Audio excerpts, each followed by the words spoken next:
E aí, Sakamoto, recursos negados. Boa tarde, Diego. Boa tarde, Dani. Boa tarde para todo mundo que acompanha a gente aqui no All News.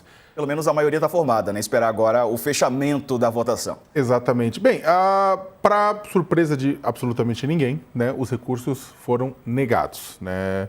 Vamos ver como é que vai terminar a votação, no sentido de quanto tempo vai demorar. Provavelmente também vai ser unânime essa decisão. Eu acho que há uma grande chance, de qualquer maneira, já foi formado a maioria, né? Ou seja, mas a grande dúvida até aqui não era se os embargos seriam negados, foram negados, né?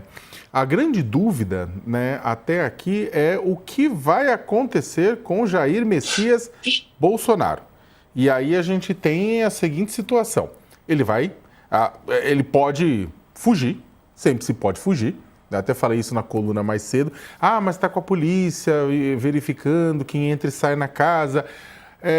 O brasileiro é muito criativo, né? Então sempre é possível. Você foge, chega numa embaixada, chega num carro de embaixada, tudo. Você cria toda uma questão e ele pode depois pedir para um salvo-conduto para sair do Brasil. Então, a questão da fuga, ela é difícil, mas mesmo com o tornozeleiro e mesmo com a polícia no condomínio lá de luxo onde ele vive em Brasília, é uma possibilidade. Agora, dito isso, arrancada essa possibilidade, ele pode ir para Papuda, e a gente vem conversando, discutindo aqui, a chefe de gabinete do Alexandre de Moraes visitou a Papuda, verificou as instalações, verificou que a área de segurança máxima tem como criar uma sala especial para receber Jair Bolsonaro.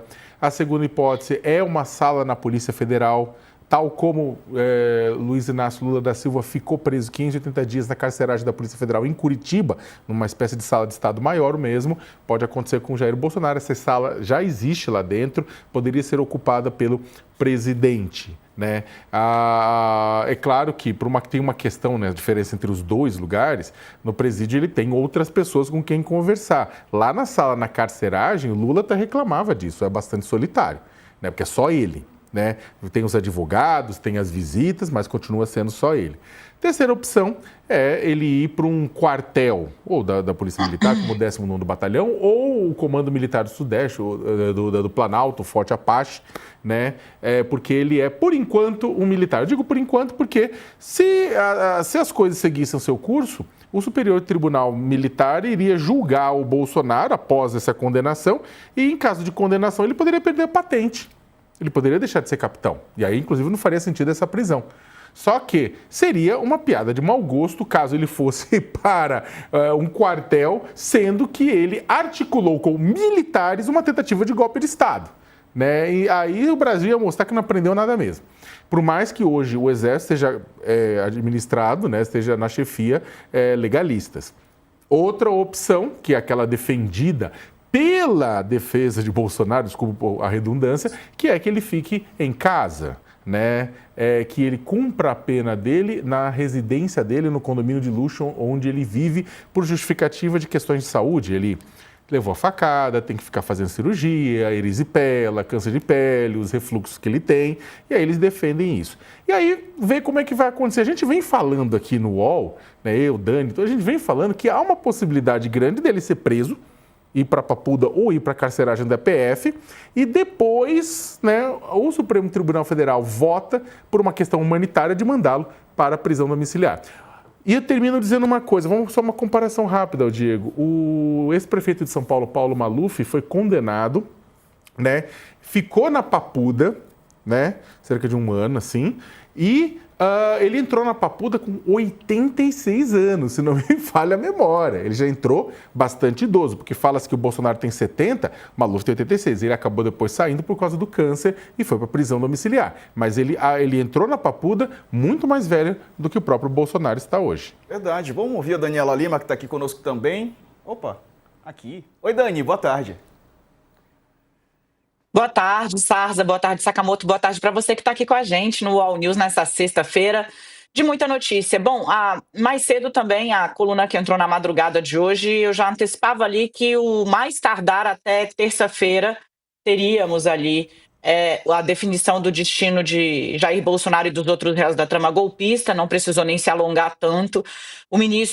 Eu conversei com o ministro da primeira turma, um deles me detalhou que não havia nada de novidadeiro que tivesse força técnica ou jurídica para modificar a decisão da primeira turma, que acabou condenando Bolsonaro e os outros aliados que estão no núcleo central da trama golpista, né? Falta agora só o voto da ministra Carmen Lúcia, a aposta é por unanimidade, já que, como eu disse aqui, na avaliação dos ministros, os recursos não tiveram condições, não conseguiram apontar absolutamente nada novo. Eu vou jogar um pouco para frente ainda, fiada nessa apuração que eu coloquei na coluna mais cedo, convido a todos que deem uma passada lá para dar uma olhada, porque a gente joga para frente. O que acontece agora, né, com os recursos já rejeitados por maioria da primeira turma, de novo, provavelmente unanimidade, até segunda-feira a ministra Carmen Lúcia deposita o voto dela, na expectativa dos colegas. As defesas podem sim impetrar outros embargos de declaração. O embargo de declaração é esse recurso que foi utilizado agora pelas defesas de Bolsonaro e dos outros réus, Braga Neto, Heleno, Ramagem, etc. Só Mauro Cid não recorreu, porque já tinha ali a definição de que cumpriria 2 anos em regime aberto, inclusive já tirou a tornozeleira o delator da trama golpista. E tem a segunda possibilidade de recurso, que seria um recurso mais forte, os embargos infringentes, mas tecnicamente as defesas não podem recorrer, usar esse instrumento. Por quê? Para que esse instrumento seja utilizado, Bolsonaro e os demais réus deveriam ter tido 2 votos divergentes entre os 5 ministros que fizeram parte do julgamento da primeira turma. Não houve 2 votos divergentes. Você só teve 1 voto divergente, que foi o voto do ministro Luiz Fux. Então, assim, embargos infringentes, se apresentarem, tecnicamente vai ser negado. Eles podem ganhar algum tempo, mas tecnicamente vai ser negado. O embargo de declaração, que é esse recurso utilizado agora pelas defesas, eles podem apresentar novos. Porém, como me explicou um ministro ontem, já há jurisprudência pacífica no Supremo Tribunal Federal de que, ficando evidente o caráter protelatório dos recursos, ou seja, os advogados estão apresentando recurso atrás de recurso, embargo de declaração atrás de embargo de declaração, puxando fiapos ali na decisão. O embargo de declaração serve para aclarar alguns termos, para esclarecer determinados aspectos das decisões do Supremo. Se ficar evidente que esse recurso está sendo utilizado só para retardar o trânsito em julgado, ou seja, o fim da análise desses casos no Supremo Tribunal Federal, o ministro Alexandre de Moraes, de canetada, pode já dizer, olha, esses embargos são protelatórios, as defesas podem recorrer à turma, a turma vê se já deu ou se já não deu, e aí o caso está encerrado. Quando, Daniela? Até dezembro.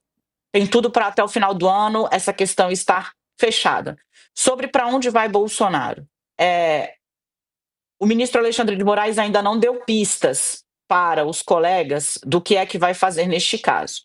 Mas a percepção é de que algum tempo, uma passagem numa sala de Estado-Maior, seja na Papuda, seja no quartel, seja na PF, como explicou o Sakamoto, haverá. Tanto para Bolsonaro quanto para os demais réus. O ex-presidente tem sim problemas de saúde, a defesa dele já está preparada para explicitar isso e tentar evitar um encarceramento. Mas o que é uma sala de Estado Maior, Daniela? Ela precisa existir enquanto ter uma plaquinha assim na porta, sala de Estado Maior reservada para ex-presidentes da República que porventura sejam presos? Não. Ela é um espaço que precisa cumprir alguns requisitos.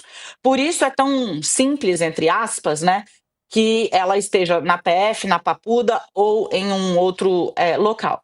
Ela precisa ser um espaço reservado ao ex-presidente, como foi ao ex-presidente Lula, por exemplo, é dado o direito de que ele fique sozinho nesta sala. Esta sala pode contar com algum tipo de equipamento diferente das instalações comuns de uma prisão, como, por exemplo, uma TV com sinal aberto, um frigobar, para que o preso tenha ali possa guardar sua comida, possa, né, ter algum tipo de, quando receber visita, guardar ali o que lhe for levado.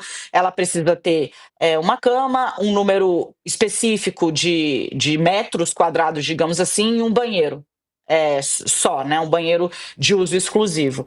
Então, esse espaço tem condições de ser montado em todas essas opções aí listadas pelo Sakamoto, mas até dezembro esse processo, essa página da história tá virada, Sarza.